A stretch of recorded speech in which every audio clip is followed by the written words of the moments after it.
right, so Gabriel Marcel, part one, the ontological mysteries. So let's get an idea of how you guys reacted to this first reading. I'm going to put on gallery view. So we'll do our usual poll. 1 to 10. 10 is like, yeah, it was so wonderful. 1 is like, oh, you never want to read again, anything. So any 10s for Marcel? Right. 9. 8. Oh, you guys are harsh. 7. 6. Oh my God. 5. Oh, 6, Shamalov. Okay, 5, Arshad, Milgram. We're in the F region right now. 4. 3. Oh my God, Varghese, Alim. 3. Gajraj. 2. 1. 0. Okay, let's start with the haters. Gajraj, you're the most hateful one. What happened, Gajraj? I didn't really like it only because I can't hear you. Oh, You're sorry. muted. Give me 1 second. Can you hear me better now? You're still muted. Hold on. On my I screen? can't hear him. Yeah, I hear you. Can you Oh, guys hear him? Yeah, we can hear Yeah? him. Yeah. What the hell? it's kind of weird. It's my volume. It's my volume. Go ahead. No problem. All right, so in my opinion, he didn't really get to convey his thoughts properly, in the sense that how it took multiple readings in order for you to just understand one of the tangents that he went on throughout the book. There were like multiple times where he would just go off course, explain a random topic. That made sense in a way, but again, you would have to read it like 3 times in order to kind of get that one point. And then still, he didn't even like make sense of his total point, which was I can't even remember what it was, to be honest. Okay, I warned you, right? I said going with Marcel, you'll go like this, you know? Reading Marcel, you have to realize he's not, in this particular essay, he's not so much trying to give you a clear exposition of his conclusions. He's exploring, right? He's an existentialist philosopher who, because he is that kind of philosopher, he knows you cannot ever reach the truth. You can only explore it, right? So this is why he writes like this, right? He's not like Maimonides, right? We studied, right? Maimonides, he knows, right, the way, and so then he writes a guide for the perplexed so that he can show them the way. Marcel is in a period which is the 20th century, right, where truth doesn't even exist anymore, right? After the 2 wars, everything crashed, right? Everything, including Western philosophy, right? So he's aware that setting himself up as an authority is pretentious, and so all he wants to do is explore, and we are in a way invited on that journey of exploration. So if you understand it like that, you won't get as frustrated. Does that make sense, Gajraj? Yes, it does. Thank you. Okay, so yeah, so he's not wanting to be clear. He knows he can't be clear. How can you be clear about something like being, right? Our being, which is so unfathomable, right? It's not possible to give a clear explanation of something which transcends our mind, right? So that's why all he's doing is giving us glimpses, hints, meandering, exploring, right, and so forth. So Williams is saying that makes it less convincing, and it's fine. He's not trying to convince you. Right? Marcel is not someone who has understood something and is trying to teach it, right? Marcel is himself a searcher, right? He's searching, and he's simply bringing us along on his exploration, his search. So he's not trying to convince, he's not trying to prove anything. He's just saying, here I am exploring. Here I am sensing that there are certain directions that should be, you know, that are interesting, but I myself am not there yet. I'm just inviting you on this journey. Does that help, Williams? Williams, are you here? Williams? Where's Williams? Oh, yes, I nodded. Sorry. Okay, no, I don't see you. Yeah. Yeah. Speak to me because I don't see you. Good. Okay. So yeah. So that should explain a little bit. Let's have one more hater and then we can go to a lover. Anybody wants to, around the 5s, if you had 5 or below, you qualify as a hater. Anyone want to speak up and add to this? All right. Haters have been silenced. So we had one lover. Who was it? Who was the only person who voted like 6 or 7? I I forgot. said I Was said 6. okay, Shamalov. Give us hope. I didn't love it, but I didn't hate it either. I think the ideas and the concepts that he spoke about were very nice, but again, his writing style wasn't the best, so I'm like kind of in the middle. I didn't love it, I didn't hate it. Okay, very good. So I hope we're clear by now that he's not trying to be convincing. He's not trying to be stylish, right? He's not trying to make an impression. This is raw, right? He's helping us enter. He's enabling us to enter his mind in its raw state.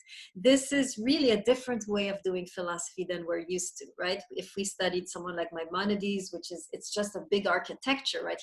Everything is beautifully put, argued. He has chapters, right? He has progression.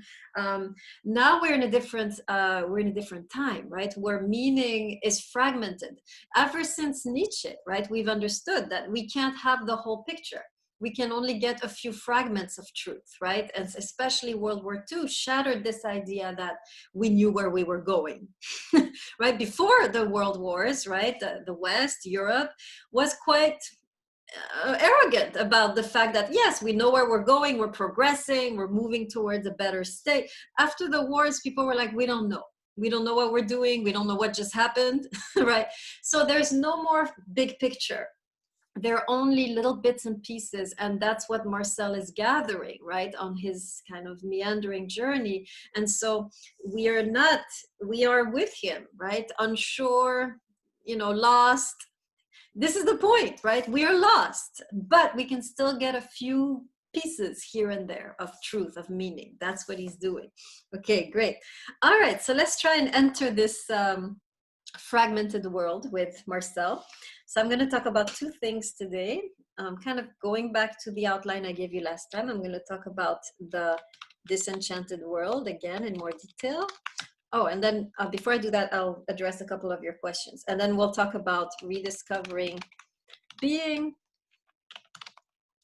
And then next time we'll talk about these 3 feelings we talked about, right? Faith, hope, and presence. So just before I do that, let me go over a couple of your questions, right? Some of you are still wondering what ontological means. Right? It's from the Greek ontos, which simply means being, right? So this is this whole exploration is an exploration of what Marcel calls the deep mystery of our lives. And the name that he gives to this deep mystery that surrounds us and that is within us is the word being, right?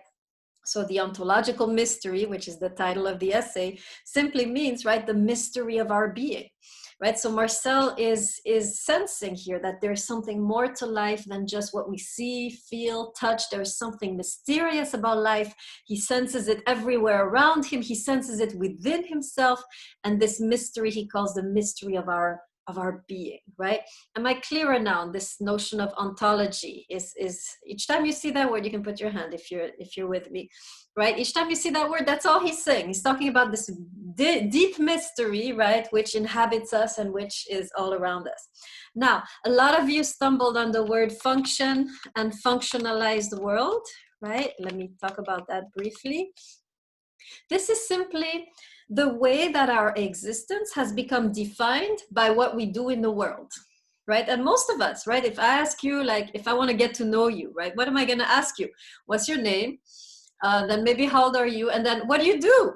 Right? That's the first thing we ask. What do you do? What's your purpose in the world? Right? And so, and that's okay. I'm coming to you, Ali. Right? So we are in a way. So there's nothing wrong, obviously, with our role in the world. But Marcel is saying we have reduced ourselves to that role. We are nothing outside of that role. This is why people, when they lose their job, they commit suicide.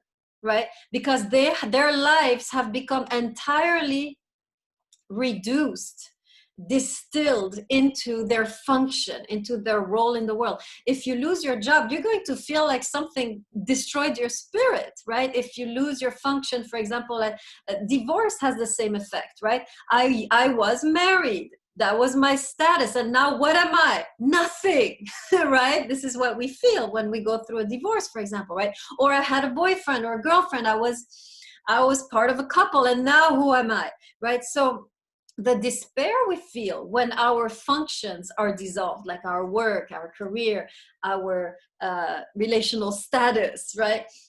It shows that really we have become entirely reduced to our role in the world. And what Marcel is saying is that there's more to our lives than the roles that we play.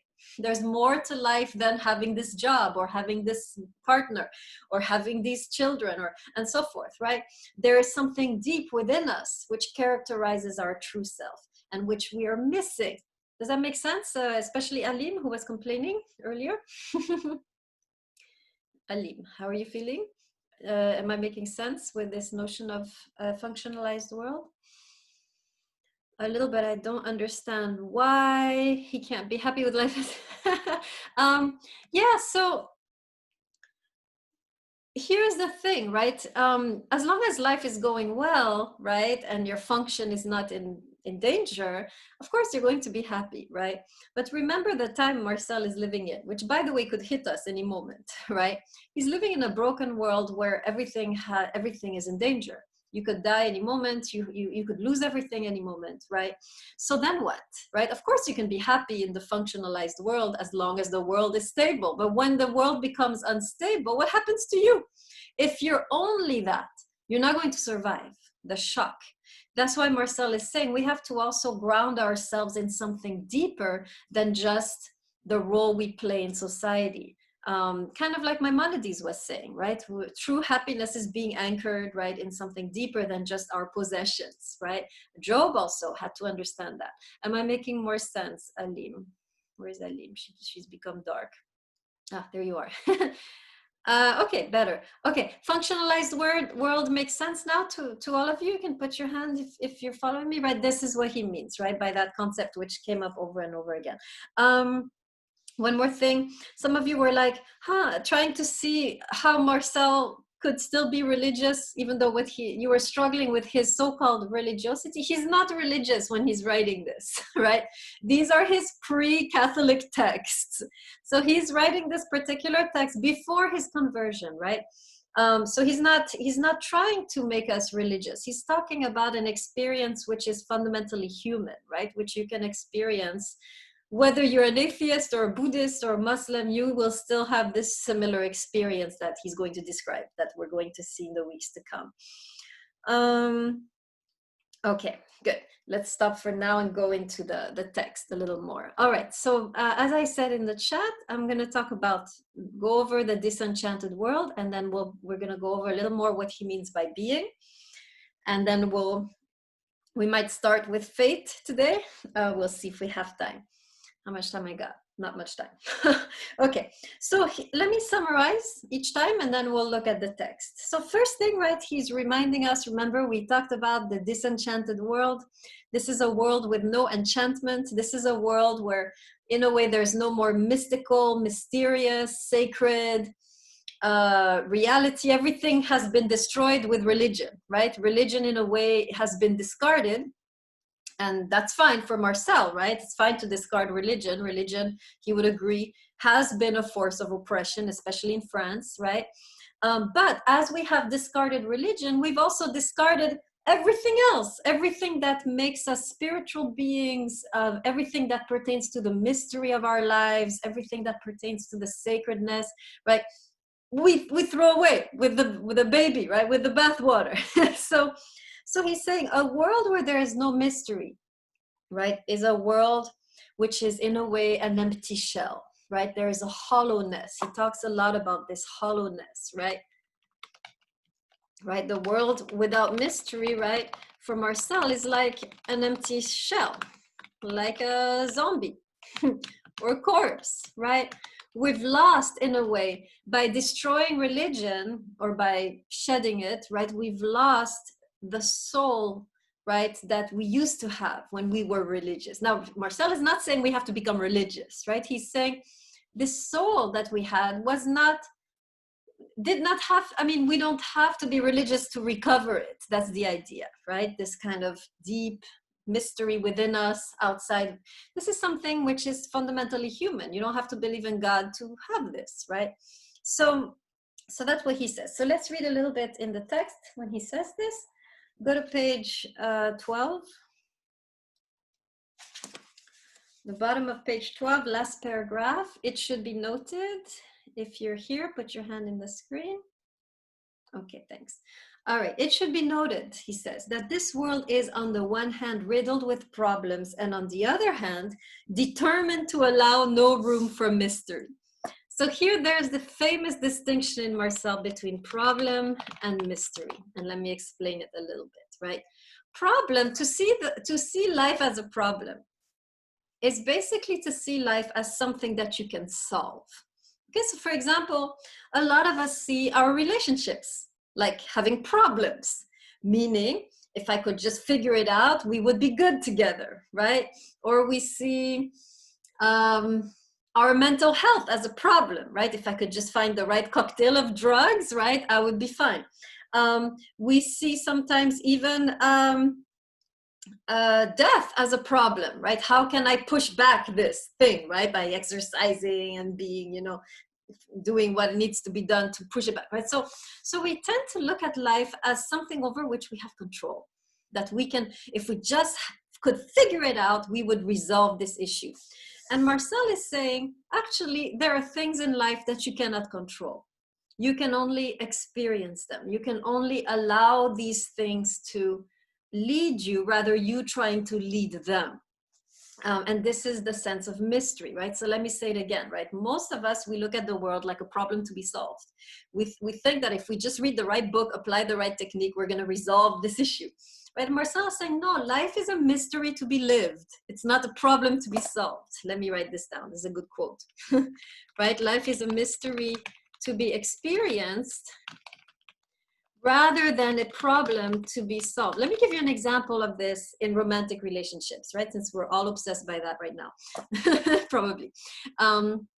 So, right, you're with your beloved and you're starting to get problems in the relationship. So, of course, you go to a therapist who will prescribe to you certain ways of communicating, and you'll have to go back to some issues in your childhood and resolve them and so forth. And of course, now you're trying to solve this problem and you're becoming obsessed and you're becoming anxious and it's not working, right? Why?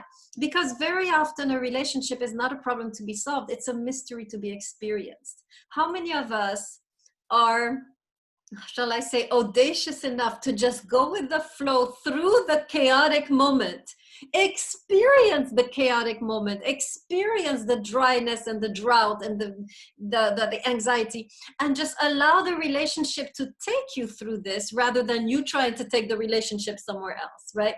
So that's what Marcel is saying. Life is often something we should experience and go through, kind of like Job, right? Remember Job? He was trying to control. And God was like, live, go through life, even if it's terrifying and hard, live it and experience it. This is what you're here for, right? So that's kind of what Marcel is saying, right? He's saying, stop trying to treat everything like a problem that you can solve, but rather sometimes you just have to surrender to the situation. Surrender to the fact that you are in a drought with your beloved and experience and go through this thing together and see what's on the other side rather than trying to, you know, go back to how things were. Go through to how things might become, right? Am I making sense? Is this are you seeing what I'm saying? Put your hand.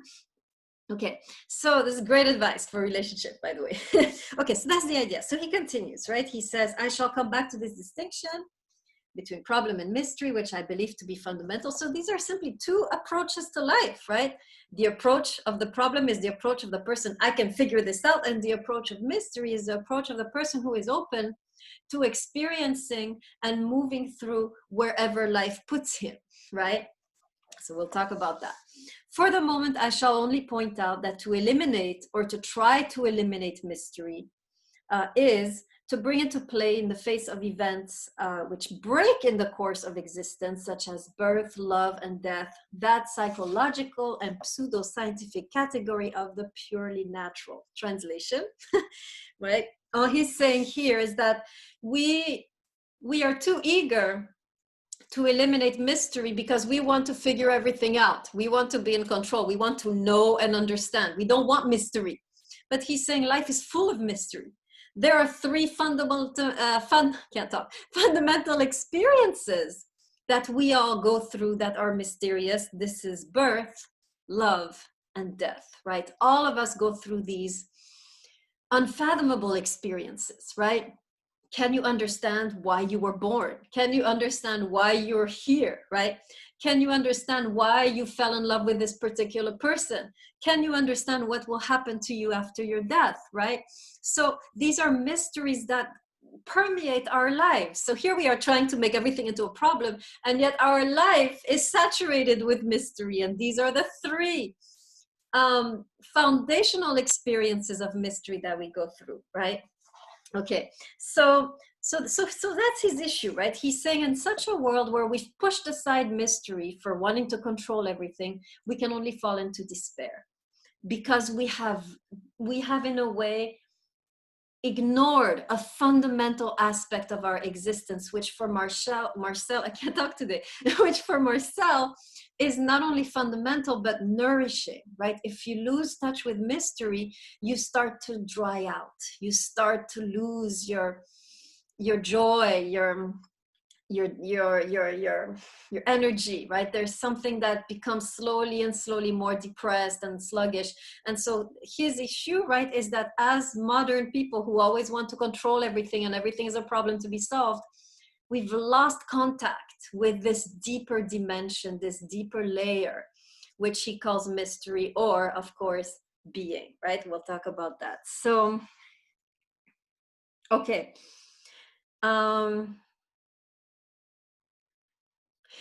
one more quote, right? So no, let's just go straight into a little deeper now into the notion of being. Okay, any questions so far on what I said? Stop me so that, okay, Milgram, go ahead. Hi.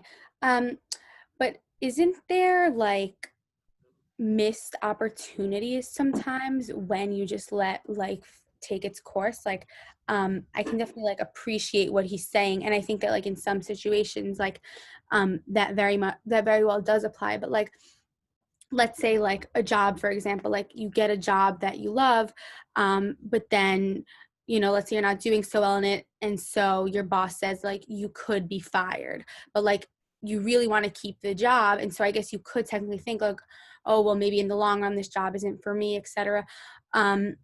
But like, doesn't it make sense to like at those like intersecting points to just do something so that like you can possibly preserve something good? Oh, so fighting for keeping a certain situation, is that what you're saying? Yeah, depending on the situation. Yeah, so yes, of course. So Marcel is, of course, not saying we should never try to solve any problem, right? Right? He's not saying, yeah, you should sit on your back, you know, and just watch life take care of you. No, right? So of course, there are moments where we have to use our minds. And for example, if your performance is poor on the job, you have to ask, well, what can I do better? How can I get better at this? This is an attitude of a problem, right? But what he's going to say is that we should also be open to mystery. In other words, life will sometimes take you places and you'll be kicking and screaming, and this is the moment to let go. So yes, there are two, we should have both. I think I like the way you put it. There's moments to fight and there's moments to surrender. And I think that's what Marcel is pointing out. We just keep fighting. We don't know when is the time to surrender. And by the way, surrender doesn't necessarily mean give up. It simply means, okay, let me just go through this, right? So yeah, I think both are needed. And the problem is that we're only doing one. Is better now, Milgram? Yeah, I just have one more question. Does he specify like what type of situations you're supposed to surrender or like fix? Oh, if I knew that, I would be the queen of the universe. This is the issue, right? Because we don't know. It's hard to know, right? Mm-hmm. I think the attitude is to fight, I think, but to realize that sometimes you also have to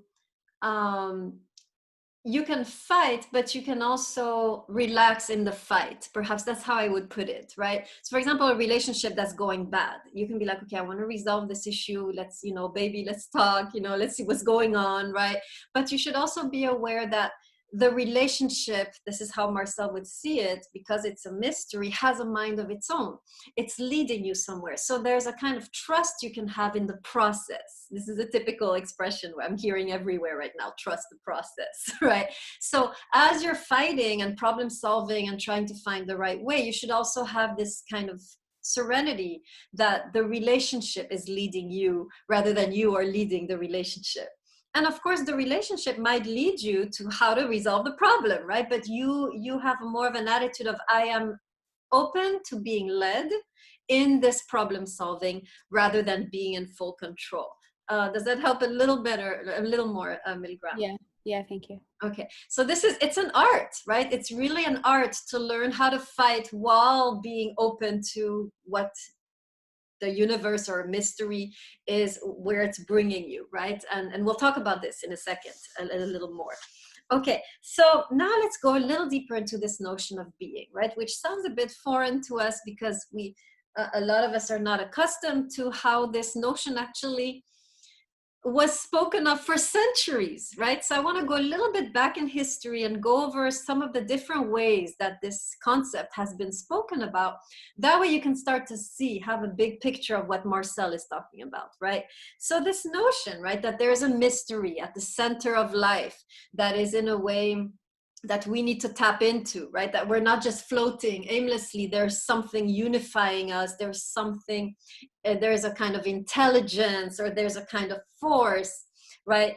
This has been spoken of for millennia, millennials, my Latin, right? For centuries. I'll make it easier. Let me give you a few examples. You have it in Hinduism. You have it in Taoism, which is a Chinese philosophy.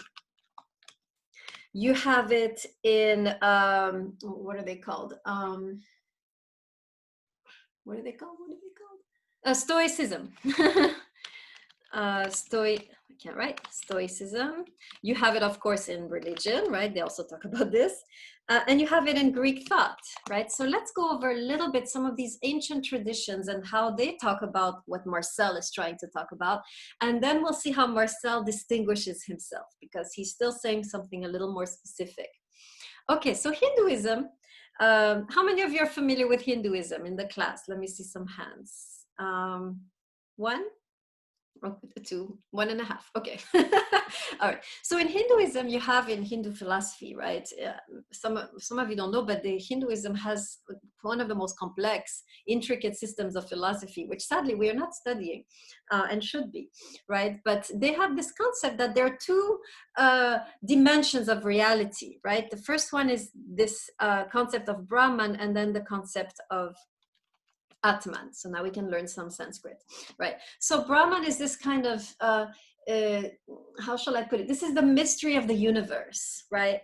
Which we also have within ourselves, right? So there's this concept of there is a great mystery, there is something divine, right? Which is, you know, the cosmos, right?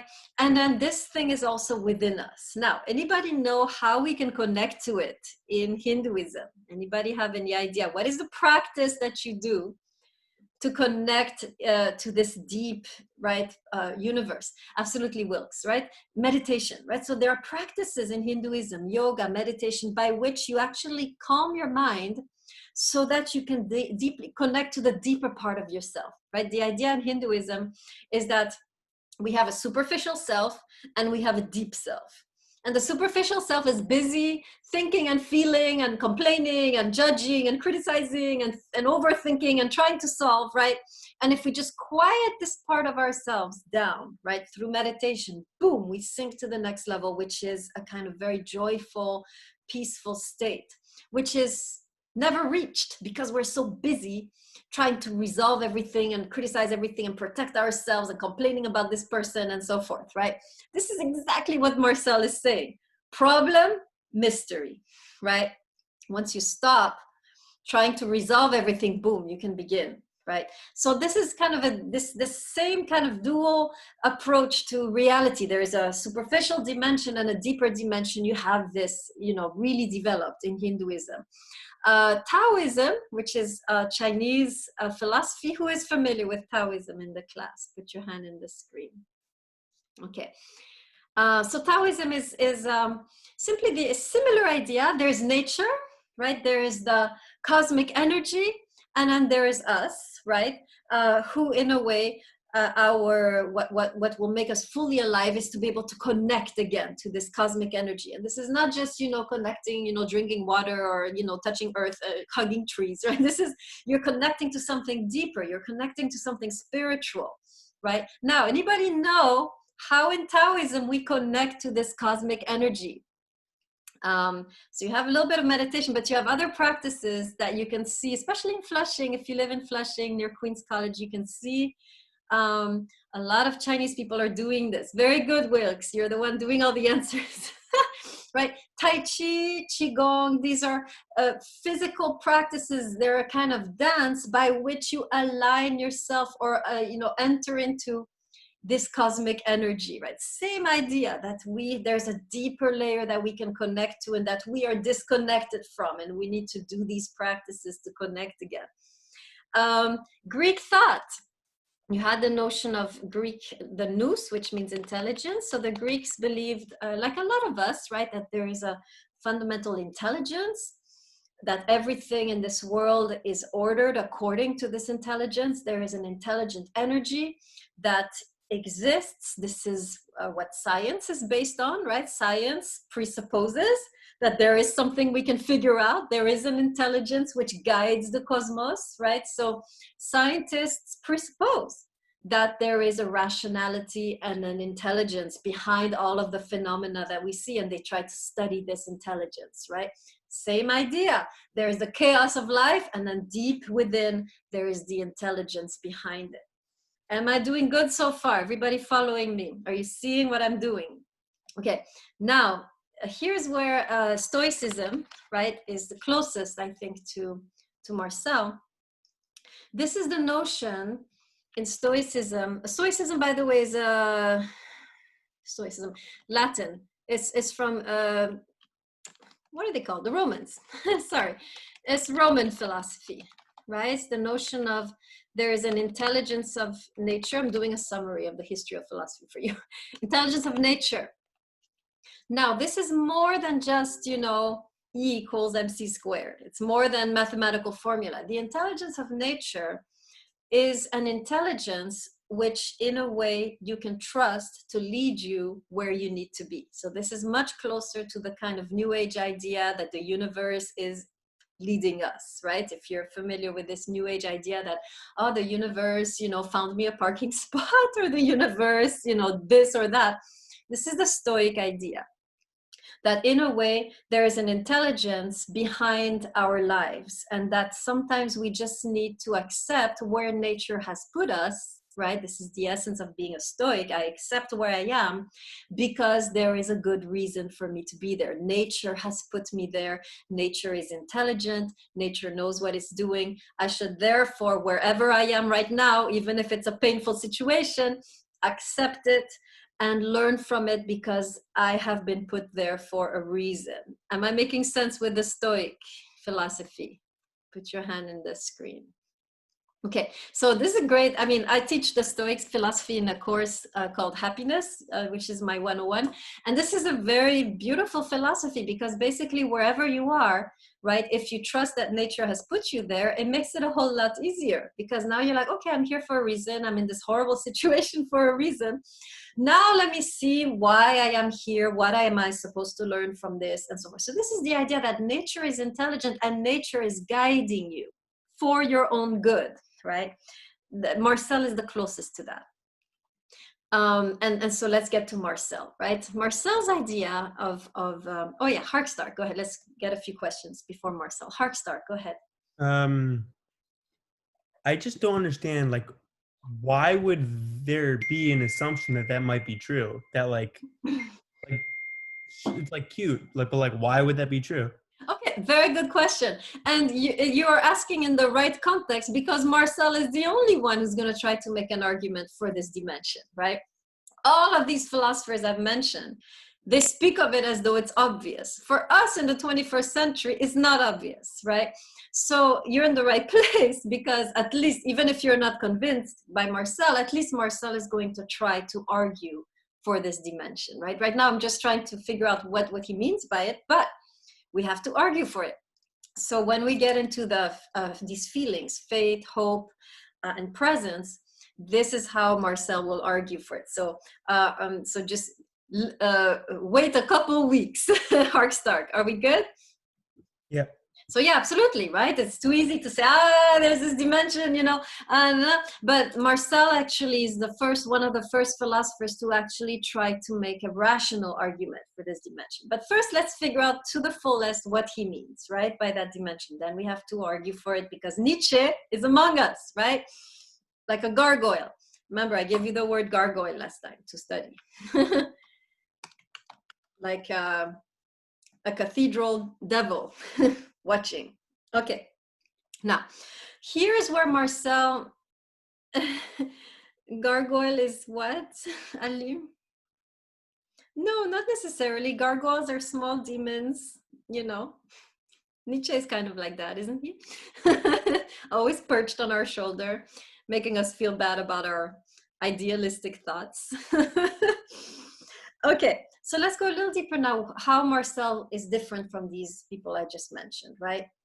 So he's closest to the Stoics because he believes also that there is at the core of existence this intelligence, but he goes even further than the Stoics because he says this intelligence not only knows us, but is on our side. So this is actually very close to what I explained with the Stoics, right? So he's a little different from the Greek thought, from, you know, this idea that there's just an intelligence and, you know, everything has the scientific laws. He's saying, no, this intelligence is almost personified, knows us intimately, and is on our side. So it's guiding us, right?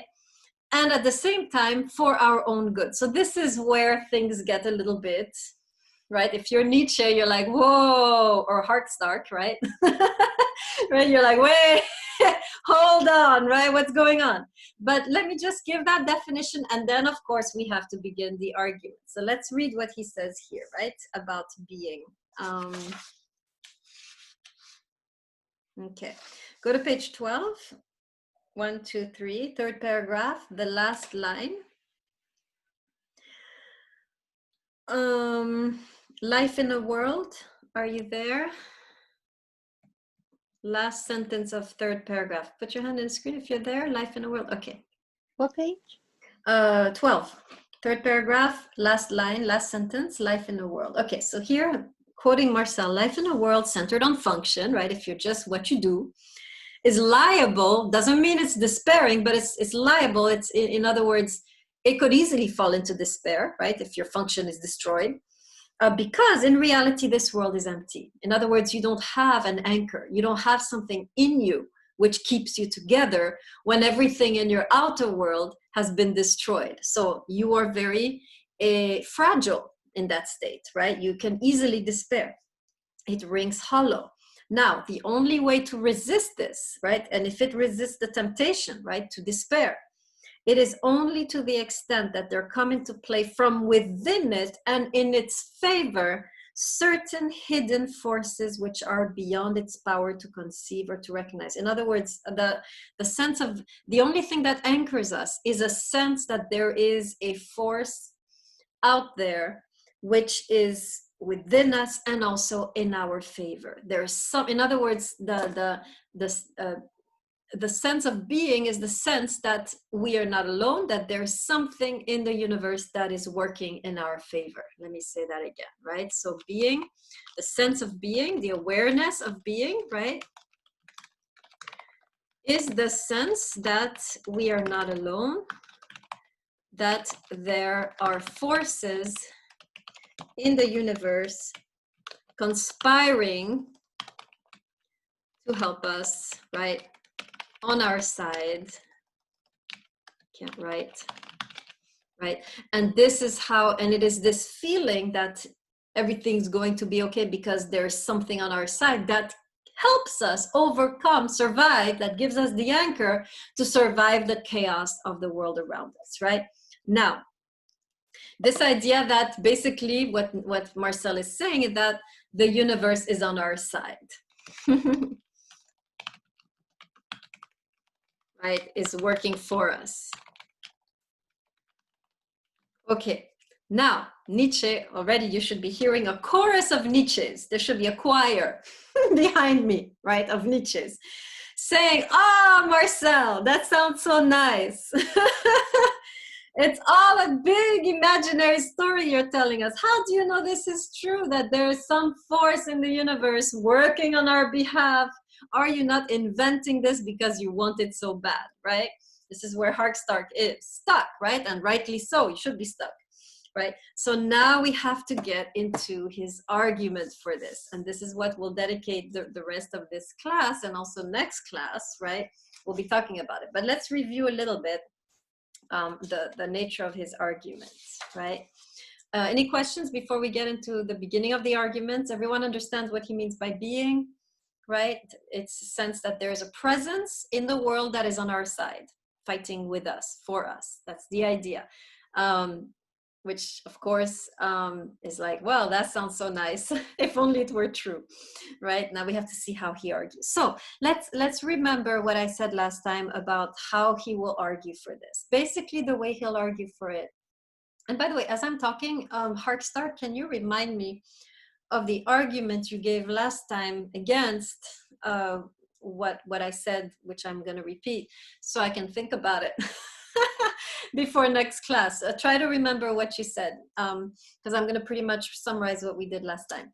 Okay, so remember that for Marcel, the being is not something we invent in our mind, right?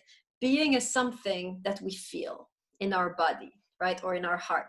So this is very important. Let me say it again, because this is going to really be the basis of the response to Nietzsche, right? Okay, being is not an idea, right? It's not a projection. It's a feeling, right? We feel this presence. We don't create it, we feel it. There are certain moments in our lives where we're actually feeling. So in other words, there are certain feelings, according to Marcel, which point to that reality. Let's remember that for Marcel, feelings can be taken seriously. Our feelings say something about reality, right? And we talked about the two kinds of feelings, right? Physical feelings and metaphysical feelings, right? Let's remember, right? Physical feelings is all the feelings you have that something in reality, immediate reality caused. Like, for example, someone yelled at you and now you're mad at them. And now you're angry for 24 hours, right? So why? You have this feeling is telling you that person, right, did this to me. Or you're depressed. Why are you depressed? We go back a little bit. You flunked your exam and now you're scared, you're anxious, right? So our feelings say something about the reality we're in, right? Now, we talked about last time how there are certain feelings that you can look and look and look in reality, you don't find the cause.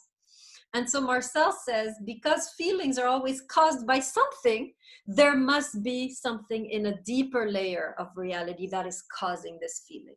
Okay, let me say that. Let me put it in the chat, right? So metaphysical feelings are feelings. So let me write this down. Metaphysical feelings are feelings for which the cause is not found in the physical universe, right?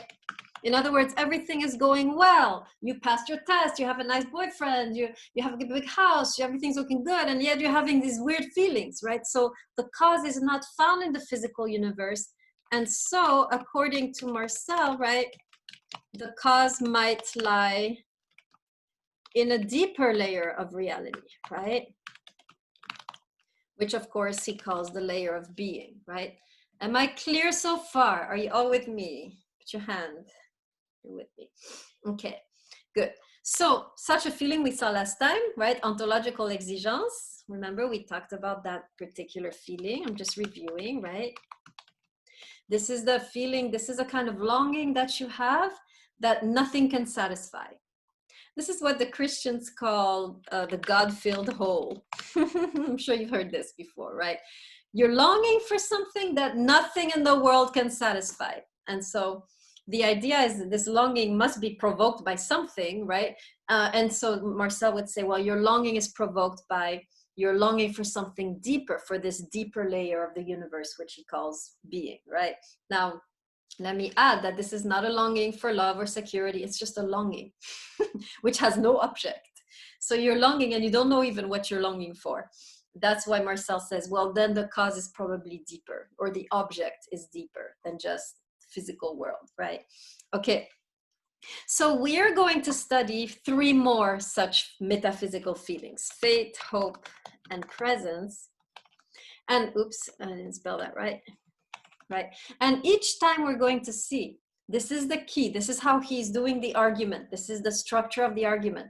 Such a feeling, he says, would not be possible without an awareness of being. Right? Such a feeling, in other words, shows that you are at that moment connecting to something deeper than just the physical reality. So the feeling, in a way, is testifying to that reality. That's his proof or argument, right? Mark Stark, I'm waiting for you. I can't remember what you said, and it was good. Yeah, okay. I remember. I could tell you. Yes, go ahead, Hark Stark. So someone mentioned that we were talking about the idea that how could you long for something that that doesn't exist? I mean, not that you don't know exists, like that you've never experienced. So, like, someone gave the example of like, it's like saying I want, like sorry. It's like saying I want a cupcake, but I've never had a cupcake and I didn't know it exists. So I just thought I didn't agree with that, because I think it's more like we might just be desiring we want to feel comfortable in the world. So we have the desire for like a father, which is God, and like to make us feel like we belong in the world. I remember, so, yes. Yeah, so that was basically it. So yeah, so remember, right, what Marcel is saying is that you already feel comfortable in the world, right? You have a good parents, you have a good boyfriend, girlfriend, you're doing good in your career. So this is, if you're not comfortable yet, it's not a metaphysical feeling. You're having a physical feeling for a father, or desire for a father. But if you have everything, this is the key, you have everything. And yet, here you are longing absurdly for something more. What? So do you see the difference? You have a father. You're good together. You have all the love you've always wanted, right? And yet here you are wondering, feeling restless. Some people, this midlife crisis, they have everything and they're feeling restless, right? So do you see what he's talking about? So it can't be just a desire for a magnified desire for a father. You have a father, you're doing good. It's not the Freudian, right, wishful.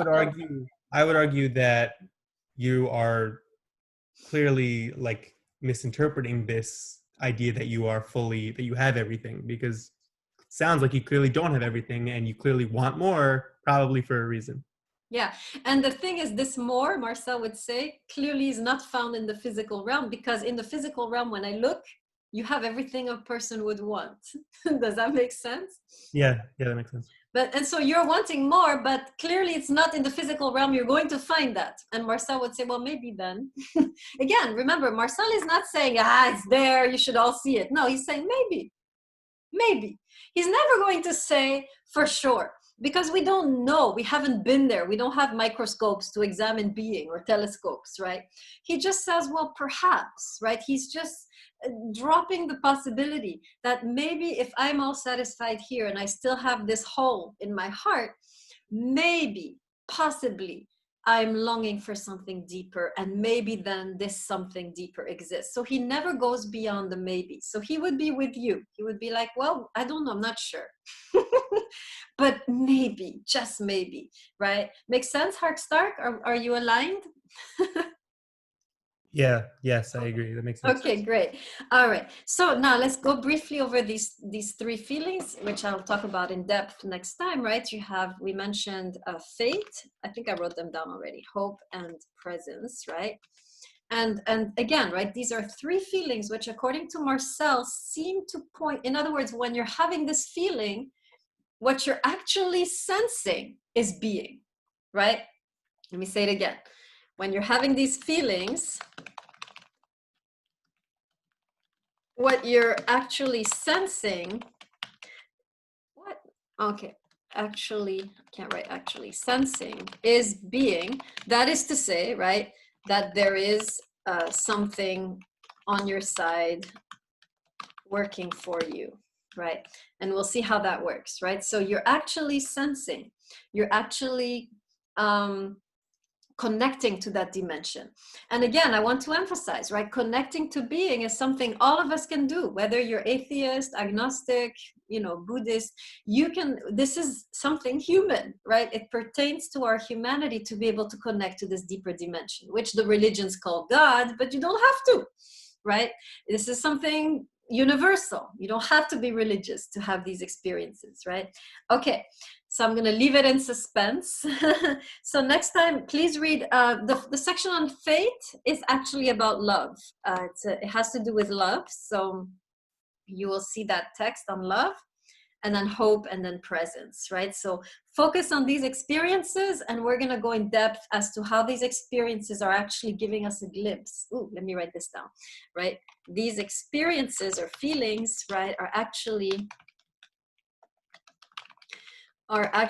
windows, right? Giving us a glimpse of the dimension of being, right? So we're going to see how that works. And then again, I'm emphasizing this, we cannot never be sure that there is such a dimension. Marcel would be the first to agree. I can't be sure, but it seems to me that these feelings are testifying to this dimension. But of course, I cannot be sure, right? He's just putting seeds. Okay, any questions on anything I said so far? Anybody need a clarification? No, all good. Has Chen arrived? Female Chen? Where is she? Okay, not here today. All right, great. Okay, so good. So we're all set. Y'all can go. If you still want to talk, you can stay. I'm going to stop the